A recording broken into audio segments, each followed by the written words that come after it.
Hello, everyone. Thank you for joining us for this episode of the Amazing Podcast. We're so happy to have you. And we bring this to you every week where we talk to a different expert from the space of Kubernetes and cloud native. And we get them to actually talk about stuff that they are working on, stuff that they are building. And so these are people right on the cutting edge of what's happening in the space. And that's what we bring you, and we hope you're enjoying it. If you like this, definitely head over to our website, which is amazic.com, amazic.com, and you'll find a lot more of interviews, podcasts like this, and event coverage, and you'll find articles, job listings. So definitely go and check out all of that stuff. I'm Twain Taylor, editor at Amazic.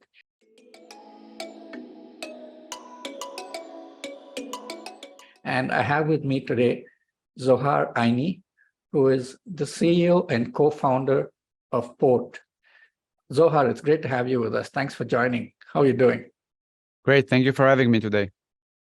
All right, Zohar. So, I was taking a look at Port, and looks quite interesting. You're building an internal developer platform, is what it seems like. And I wanted you to come and tell us all about this niche within cloud native, because it's really hot right now, an internal developer platform. But before we get to talking about platforms, let's start with talking about you.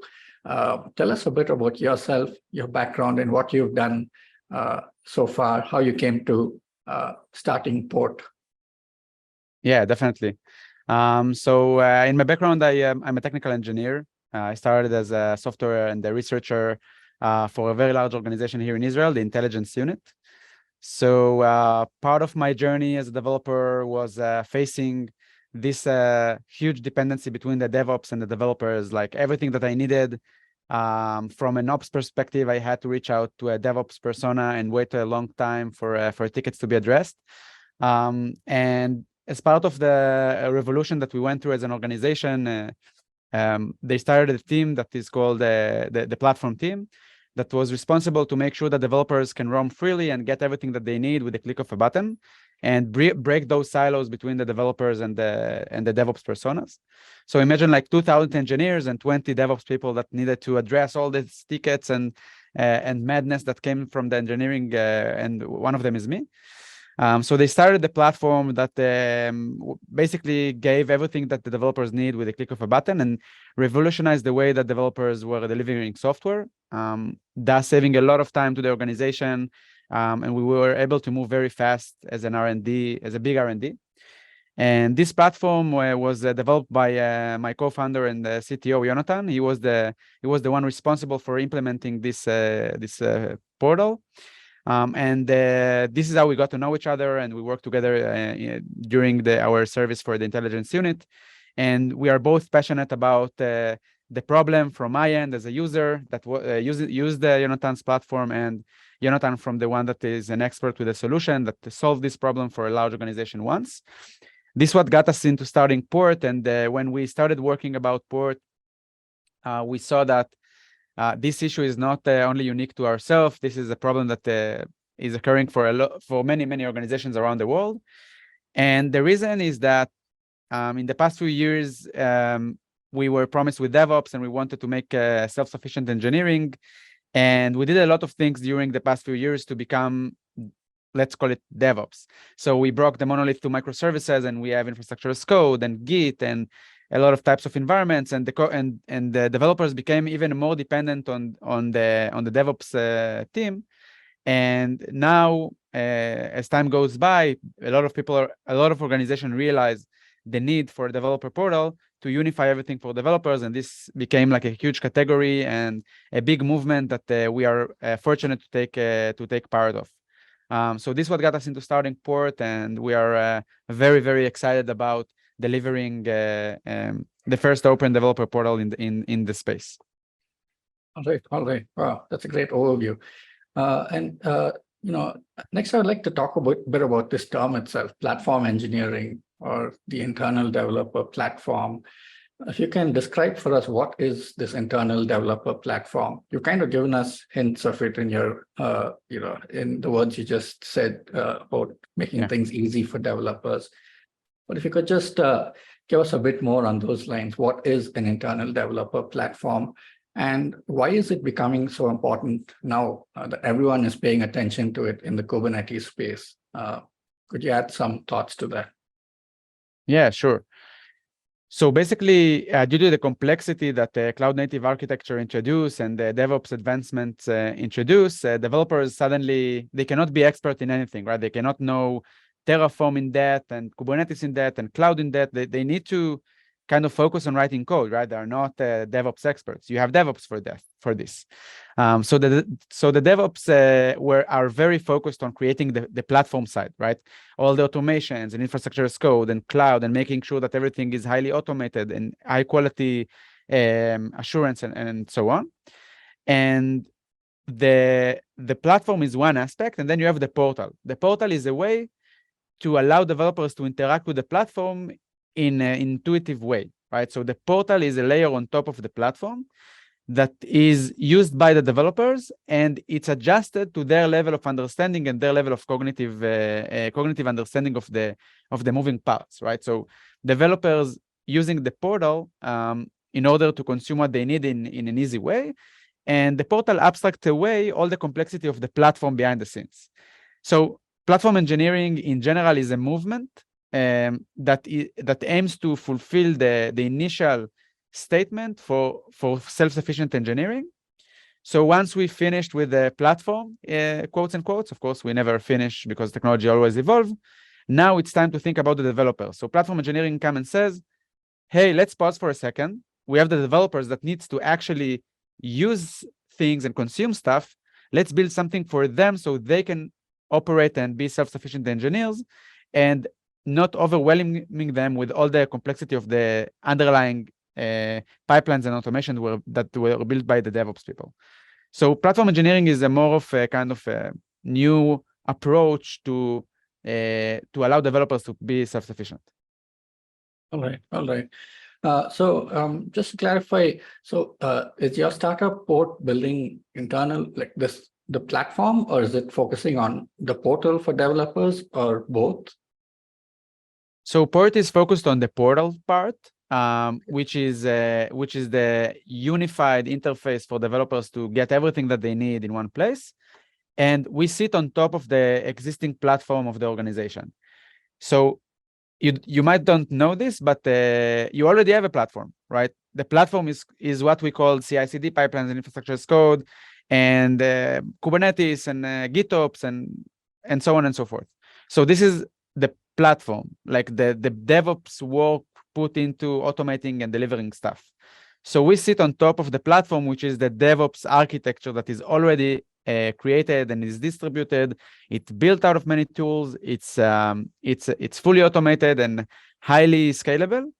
And we see that the portal, what Port focus on is sitting on top of this complex layer of the platform and unify it for the developers and making it accessible for them. So this is where Port comes into play. Interesting. Wow. Yeah, that's quite unique, I think, because I hear a lot of people talking about the platform itself. But what I hear you saying is that you already have a platform. So that's kind of like, it may take some by surprise. Wow, I already have a platform. Exactly. And that's quite interesting to hear you say, which means that people are probably closer to platform engineering than what they may think. Would you say that's true? Yes, I think many organizations, today Kubernetes is not it's a commodity, and many people are using it. It's it's off the shelf. It's a best practice. There is no doubt about it. And most of the organizations are already adopted Kubernetes or in the process to adopt Kubernetes, or Kubernetes is just one example, but it can be either like GitOps and CI/CD and tests and cloud and even multi-cloud microservices. Like organizations already, we are as an industry DevOps mature. Now this is the reason why it became a hot topic, because the entire industry come and say, okay, we are DevOps matured. Now it's time to think about our customers, the developers, the internal customers for the organization. So we need to think about how can we make it accessible for the developers within my organization. So I can definitely say that as an industry, we definitely see a high level of maturity when it comes to DevOps practices, and many organizations already have a platform mature enough to bring a portal to the organization.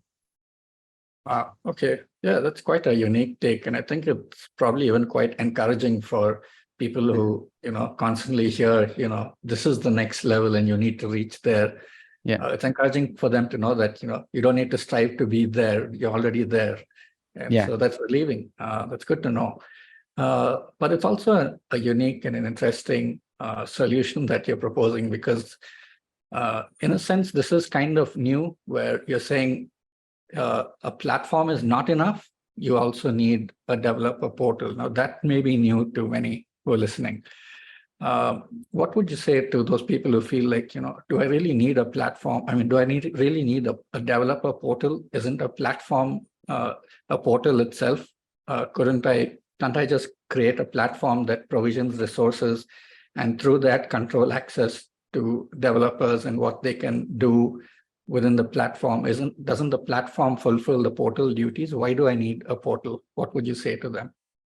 Yeah, so I think that part of the like a main aspect of the platform engineering is the portal itself. I think that that many organizations, when they talk about platform engineering, they are talking about reducing a cognitive load for the developers so they can consume things in an easy way. So the way to do it is by using the portal, which is an unopinionated layer on top of the platform that you already have that unifies everything for the developers in a way they can understand. So let's we can put it this way: the platform engineering is the what, and the portal is the how. Like the portal is the implementation method to give developers an intuitive interface, which everything behind the scenes, underneath it, the infrastructure as code, Terraform, Kubernetes, everything is part of the platform that you already have. So portal is a way to bring platform engineering into practice, to actually break those silos. So there are a couple of key aspects that you need to maintain when you choose a portal, which is, being able to adapt to your platform. Your platform is probably very unique. You need a solution that can adjust itself to your way of delivering software, your software development lifecycle. And it needs to be kind of curated into your level of R&D and engineering. So you need to be able to customize the solution enough to address your need as an organization, and so on and so forth. So developer portal is an implementation to allow platform engineering that talks about self-sufficient development. All right, makes sense. So I wanted to ask about the pain points that people face without a portal. So let's say they have some sort of platform, CI/CD, as you mentioned, Git to production. There is some sort of pipeline, which is a platform. But what are some of the challenges they face if they have just that and they don't have a portal? What kind of challenges do they face that probably, which you mentioned, they could resonate with and say, yeah, I mean, I relate to this? Yeah, so generally what the organization face today before they adopt a portal is a lot of ticket ops. So they get a lot of tickets from the developers that needs to provision infrastructure, or they need to make certain actions, or they just have questions about what is the current running version of this microservice in production environment in the Canary deployment. It sounds like a scary question, but this is a very trivial everyday question that you might ask. So they get a lot of tickets and they try to maintain knowledge in static spreadsheets.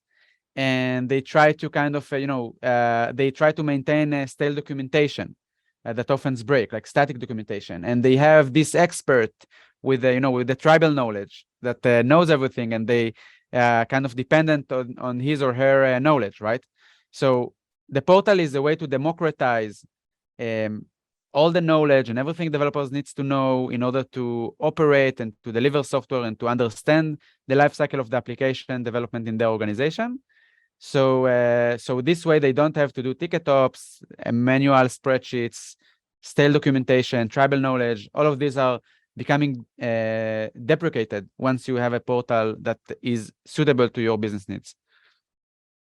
All right. So you kind of already gotten into this, but yeah, I was wondering if you can give us the elevator pitch for Port and its approach to this developer portal that you talk about. What approach does Port take? What are some of the key aspects of Port's solution?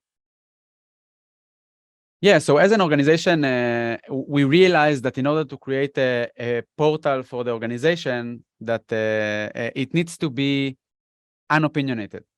It means that Port gives you the tool set to create your developer portal that suits your needs, and thus making you the product manager of what your developers actually need. So you decide what is the structure of the data model in the software catalog, how will the self-service actions would look like, what are the defined scorecards inside your portal, and so on and so forth. So we bring you the tool set that are powered by something that is unique for Port, which is called the blueprint, which is the main first-class citizen feature in Port that gives you the power to customize the solution to your business needs. So Port maintains the blueprints in order to let you define how you want the experience to look like for your organization. And essentially, the developers will get a clear understanding of the development lifecycle. They will be able to execute actions.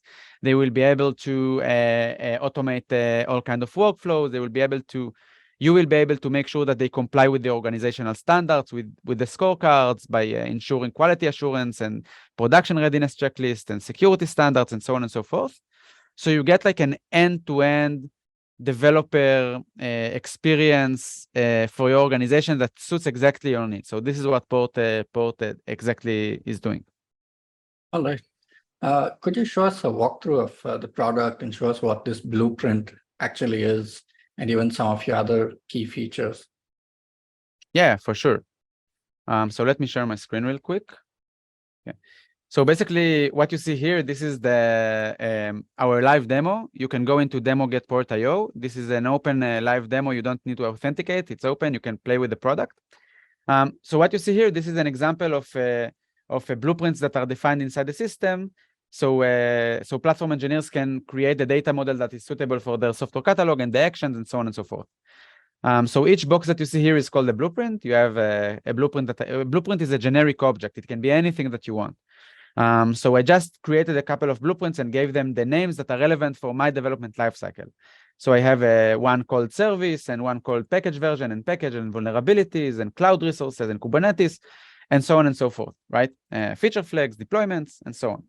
For every blueprint that I create, I have a page that is created accordingly for the developer. So this is the developer point of view. They will get a list of all the microservices, with what's the name, with the code owner, the GitHub URL, the stack notification channel who is on call right now, all the relevant information that you want to reflect your developers and give them a clear understanding of the lifecycle of development. Same goes for the clusters and all the running services across the different environments and the deployments and so on. So basically, for every blueprint, you can define the data model for the blueprint. So you can choose what are the different properties that developers will see about the blueprint. In this case, it's the GitHub URL, the Jira ticket, the stack notification channel, the README, and so on. And once you define the schema, you are able to ingest data to the blueprint. So data can be originated from different sources. It can come from an API, from CI/CD, from Git providers, from Kubernetes, cloud providers, infrastructure as code, and Port is an open platform. It means that you can extend Port and write your own integrations using our open source project called Ocean, which gives you a way to implement your own custom integrations as well. So you are not limited to the set of integrations that Port provide you. Once you do that and you ingest data into the catalog, you will see all the data flows inside and you will see all the entities. So you can click on one of them and you can learn more about them. So you can see, for example, the shipping service. I can see all the metadata about the shipping service. I can see the README, the Swagger API, the async API. I can see embedded views from architecture slides. For example, if I want to bring documentation inside or relevant information about the service, the idea is to put everything for the developers in one place. You can also reflect where this service is currently running across different environments. So I can see shipping is running in sandbox, staging, test, security environments, and the relevant version that is currently running, the deep links to all the observability tools, the deployments that took place for this service, dependencies to other microservices, and you can navigate on the graph and focus on the relevant entity that you find relevant. So you can see here the shipping running in the test environment, and you can see here also a graph view. So the shipping service running in the test environment is deployed on this cluster called test, and this cluster is deployed on this cloud region on GCP, right? So the way that you are able to define it is by the data model that supports the graph is using the relationships. So while you create your data model, you can define the relationships between different blueprints to make sure that your data model of catalog support dependencies between different software components. So this is the first aspect of port, the catalog. Then you have the self-service actions that you can create for every blueprint, the relevant actions. So, and you choose what is the title, what is the icon, the description, the set of user inputs. You decide if it's required or not. You can put tooltips for the developers, and you can let developers execute actions on their own, filling the input that you ask them to fill out. And once you click execute, developers will see a new job that is running for scaffolding a microservice in this case, but you can, again, create any action that you want. You can stream live logs to the developers. You can show them where things stand. You can update the status if it's in progress, failed, or successfully finished. And you can connect it to your platform, right? So if you remember, port is the portal, and then port integrates with your platform. So in this case, we trigger a GitHub workflow that you own and you maintain, and you are the owner of it. And we treat it as a black box by executing the relevant action that you provided port, and you told port that is relevant to automate the action. So the way that you create actions is by modifying the actions tab. And in here, you can see how I was able to create this action. So I gave it a name. I chose like the icon. What is the user form? You can create a very customizable user form. And then you connect it to a backend, which can be anything, but either a webhook. We can trigger a GitHub workflow. We can operate in an event subscription model using a Kafka topic, and so on and so forth. Again, you can, of course, you can also decide what is the level of permission, who can make the action, if it requires a manual approval or not, and you can take it to the extreme when it comes to creating the relevant data model, the relevant actions, and the relevant scorecards for your different software components to make sure they are also complying with your standards when it comes to production readiness, with the code maturity, ownership, and so on and so forth. So in a way, port makes you the product manager, and you know best what is right for your organization, how you want the developer experience to look like for your engineers. We provide you the toolset to do that with templates and best practices, so we can redefine the everyday life of developers around the world. Oh, that was a whirlwind tour with a lot of features packed into those few minutes. But really, how does this mapping take place? How does all the definition get into port? Is it manually described by a person at the start, or is there an agent that automatically scans your system and it kind of defines what's in port for you? How does that work? Yeah, so once you define the data model for port, so you choose like what are the set of blueprints that your development lifecycle consists of. So you want microservices and deployments. This is a one-time thing. Usually it takes a couple of minutes to define the basic data model that you want to achieve. And then for every blueprint, you choose the data source. And the data source, our integrations are both open source, and they bring data in live. So you don't need to kind of manually update anything. Every integration, for example, the GitHub integration, the Kubernetes, the cloud provider, and so on, brings data in live by using ports auto-discovery mechanism to map the data into the blueprint structure. So it usually takes like a day or two to define the data model and to connect it to the underlying platform to unify all the data. And then we see many organizations continue to add more things to the blueprints, bringing both vulnerabilities and alerts and making all kinds of actions like provisioning the developer environments and so on and so forth. All right. Oh, interesting. So there is a way that port discovers what's new and updates automatically based on what's new. That's good to know. Yes. We make sure to maintain the source of truth. So we treat the integrations as the source of truth, and we just make sure to present them in live and during the every change. So what you see in port represent the source of truth for the integration. Yeah, it looks like a lot of information in portal, and a lot of this is metadata about really complex metadata and from different views that you view it. But one concern that comes to my mind is that there's so much already defined in different places in an organization, and so and a lot of this comes down to even the company's culture, how they can standardize on one tool that they use as a source of truth. And what are some of the challenges when it comes to standardizing on that? Because with so much metadata available in port, what do you see in terms of companies using port as the source of truth to see what is the state of the system or a particular part of the system? How easy is it to actually do that? Do you see that your customers naturally start to use port as the single source of truth to see state? Or do you see some of them, it's a learning curve, some of them take some time to actually move from their old systems to start using port as the source of truth? What do you see in that aspect? So port doesn't aim to become the source of truth. It aims to reflect the source of truth that comes from the different data sources. So basically, we just unify everything into one place and give you like a mirror view of the data that is spread across the different places. So from what we see, the world is going through unification in the DevOps, because you have a lot of chaos and madness of many tools and so on, and you need a way to reflect everything into one place and give a one-click experience to understand and to consume everything that the developer needs.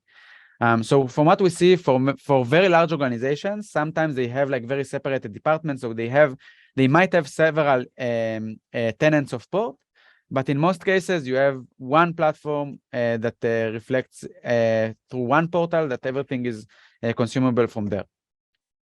All right. And I saw this interesting feature, the scorecard. Could you tell us more about that? How is scorecard actually used to make decisions day to day? Yeah, so scorecards are a way to basically enforce your standards as a platform engineer. So you want to make sure the developers meet your quality minimum requirements of development and the production readiness checklist to be evaluated before a microservice goes to production. And if you get like a degraded health of a service in production, you want to be notified about it and act upon it. So the scorecards are a way to define what are your standards and where you want the line to be drawn. And then if something is degraded or misbehaving, you want to be able to act upon it. So with port, you can connect the degradation of a scorecard to sending a Slack message or running a runbook, or even do nothing if you want, right? Like you need to tell port how you want to create the right process around the degradation of a scorecard. And every scorecard has its own kind of,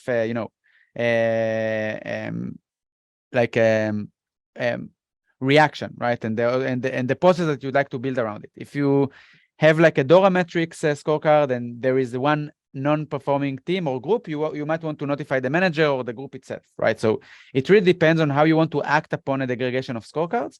It can be either automating a runbook, a script, sending a message, and so on and so forth.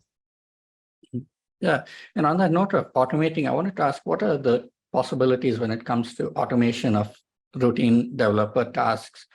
Or another way to think about it is with port, what are some of the key ways that developers would save time on a day-to-day basis? So what takes like developers a lot of time today is a couple of things. The first one is questions that they have, like understanding the full life cycle of development is something that they need to understand. So providing them like a clear visibility into the life cycle of application development will save them a lot of time, try to figure out, versioning and services and deployments and things like that. So they need to get like a bird's eye view and a clear understanding of where things stand. So being able to answer questions when it comes to DevOps is crucial. Then developers also waste a lot of time on, let's say, provisioning infrastructure and performing actions. So most cases they will create a ticket for the DevOps or other team and wait for long time periods to be addressed. So the portal is also a way to kind of let developers focus on what matters and get everything they need in an automated fashion.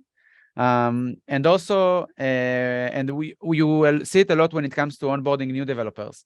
They are the one that really struggle to understand, and they try to gather data from different places to understand how to develop software in this new organization they just joined. So I would say like answering like questions they might have, actions they want to perform, and things like that are the most time-hogging phenomena that we see. Okay. Right. When it comes to other similar or related tools out there, some of the tools that come to my mind are Crossplane and Backstage, which are platform building tools. Do you see your customers often integrating Port with them? Do you have any ready-made integrations, or is that a common thing that you see? And how does it work? How do they complement each other? Any thoughts on that? Yeah, so basically, Crossplane is more on the platform side. They are more in the infrastructure as code space, so they are more of an integration to us. Backstage is more of a portal. They are also some kind of a way to unify everything. It's an open source project, came from Spotify. There are a lot of differences between Port and Backstage. We maintain and we make sure that you are able to get up and running very fast with the portal, and you don't need to struggle UI libraries, and you don't need to struggle with understanding Backstage. So we are more oriented to companies that want to move fast, to buy a commercial product, and yet not compromising on flexibility and adjustability to their business needs. But Backstage is an amazing project, and is suitable for companies who prefer to build on their own rather than to buy an off-the-shelf solution. All right. Neat. And what are some of the early results that your customers see when they start using Port? What are some of the comments that you heard them say about Port, and what difference do they see in the first few days or weeks? So suddenly they see that they see an immediate adoption from the developers. Like developers were kind of waiting for the moment to get a portal that gives them everything on a silver plate, right? So this is the first thing that we see, like developers being able to roam freely, the number of tickets decreases, they are able to release features faster to production, they're able to move fast as an organization. And also the onboarding of new developers becomes much shorter due to the fact that they get everything they need, and the onboarding becomes much faster. So the time to the first commit gets really short due to the fact that it's very easy to bring code to production and to deliver software in an organization that adopts a port or a portal in general. Really neat. And along with moving fast, of course, the other side of things is making sure that security is in place, access. What are some of the things you built into Port to make sure that that's not compromised while developers move fast? Yeah, so we built a robust access management feature to Port. So you are able to first to integrate with your identity provider to define, and we read all the teams and the users that are coming from the identity provider. You are able to create your own custom teams inside Port, and then you are able to define exactly in a very granular manner who has access to which data point, which page, which actions. Like since we operate in large enterprise companies, we maintain a very granular permission model. So you can take it to the extreme when it comes to defining the permissions to Port, just because we realize how important it is to put the right guardrails in place when it comes to access, and when it comes to performing actions, and to put manual approvals and policies and things like that. So Port maintains the access control for every blueprint. It's a feature that it sits on the blueprint itself to define the level of actions to the blueprint ecosystem when it comes to the catalog, the actions, the scorecards, and so on and so forth. Brilliant. As we wind down, I wanted to just get your thoughts on where you see this space going and how you see this evolving. platform engineering, and even a developer portal.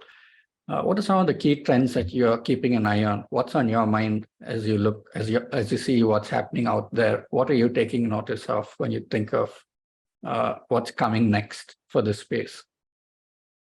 So I think there are a couple of things that will happen, and we already see the first sparks to it. So first, we see that developer portal is not just for developers; it's for everyone in the organization that relies on software. It's developers, of course, but you also have developers, SRE, product managers, sales, customer success, security teams. Everyone essentially relies on software. And instead of creating the ticket or being dependent on the team that owns the infrastructure and the automations and the platform, you want to be a self-sufficient persona, right? And it's not only developers. So we see it going into becoming the portal of the organization, not just the developers. But I think this is a more long-term vision. We are currently very focused on R&D and developers, but we also see a request for additional types of personas. And the second part is that the developer portal will include data that is also from different verticals. So we see also integrations to security tools and to FinOps tools and to understand cost and DORA metrics and things that are more than just the traditional development lifecycle. It's more broad because as part of becoming a self-sufficient R&D, you also want to let developers a level of understanding of the entire lifecycle, also when it comes to security and cost and FinOps and things like that. So it's going to get larger than just like the development lifecycle, the classic vanilla, and to give them context that comes from all the tools that they potentially interact with or need a level of understanding to make their own decisions. Wow, really cool. Yeah, sounds very powerful. What's possible? Last question I have for you on this topic is, what's one of the recent product updates you made to port, or something that's even upcoming in the coming weeks that you're most excited about, that you could tell us about, to kind of get a feel for what's new and happening with your product right now? So now we are working on an automation feature that will allow you to basically create all kinds of automations from port, and we are going to take it to a whole new level. So this is something that we saw that not only developers interact with the portal, but also machines interact with it. Due to the fact that machines also need a single source of truth to understand the life cycle, because if you want to make a deployment as a pipeline, you want to understand which microservice into what environment, what is the namespace of the Kubernetes, and so on and so forth. So we see also machines starting to interact with port using the API, and due to the fact that we built an API-first solution, you are able to make a lot of automations and smart decisions based on the portal.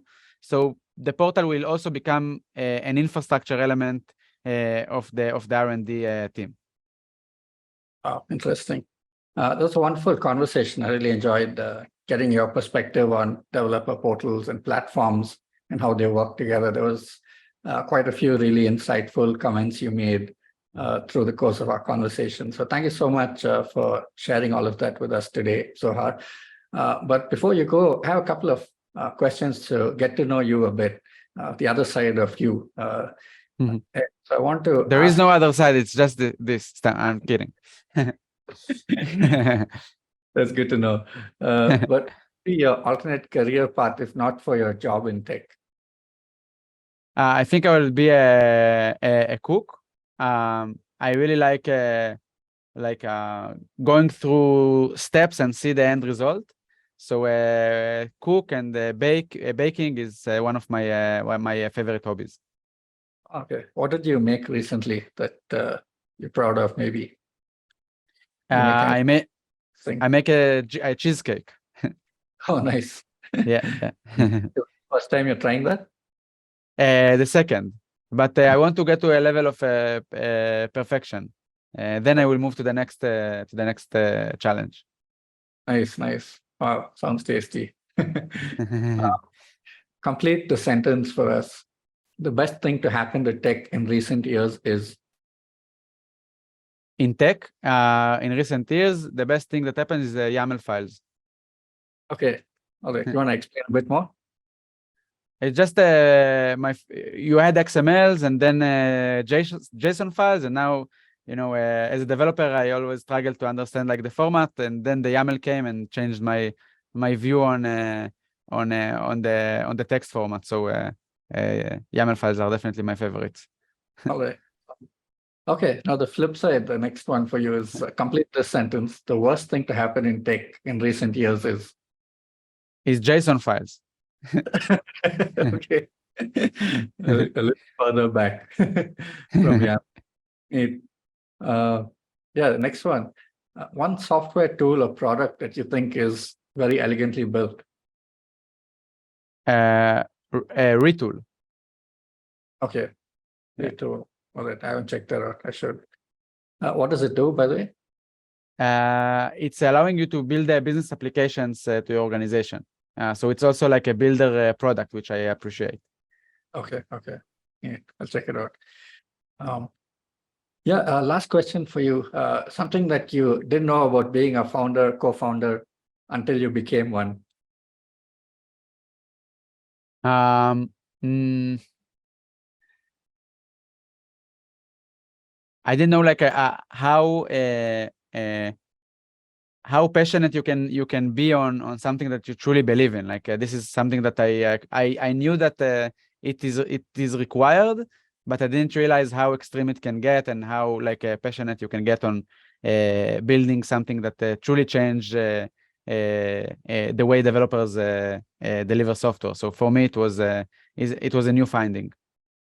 Wow, that's great. Good to know you're really enjoying what you do. And it sounds really cool what you're building. I want to wish you and the team all the very best for all that you do.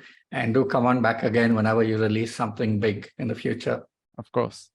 And thank you to all of our viewers and listeners. We hope you enjoyed listening today from Zohar about Port and developer portals and platforms. And we hope you learned something. So if you like what you just heard, go to their website and check it out. It's getport.io, getport.io.